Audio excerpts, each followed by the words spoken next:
doen met de leak. Als jullie niet weten wat spit battle is, rappen tegen elkaar.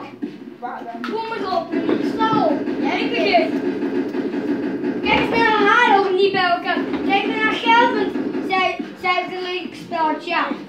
Ze stikt arm, want ze is verliefd op de dikke haren.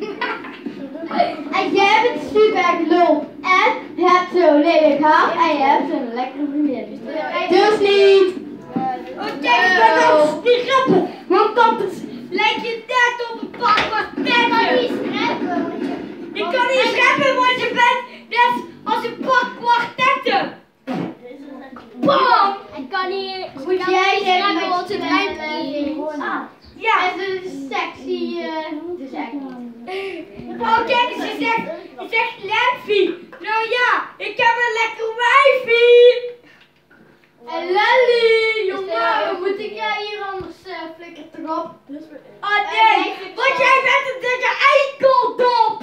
Ja, dan flik je erop als ik een flikker eikeldop ben. Ja, je bent een eikeldop en een flikkerdop. Dat weet iedereen jou. Want daarom gebruik je nog een klein speen. En wat hè? Lelly. En wat is dan weer een speen voor de mensen die het niet weten? Dat is een ding waar je in een baby's mond doet. Oké? Jij bent een speen. En Jij bent een speenvarken. En hou toch je bek dikker, want je hebt een... Kijk eens, je bent een speenvarken. Je bent zo dik als een stijve pik.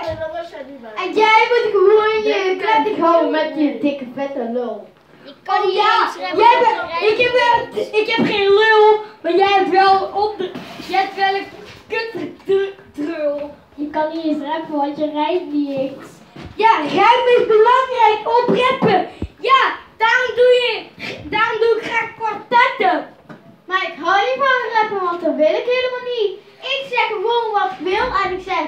En ik doe niet wat jij zegt. Dikke vette lul. Lul! Maar ik ben wel een drul! Wat een dikke drul! Achter je, kijk achter je! Zit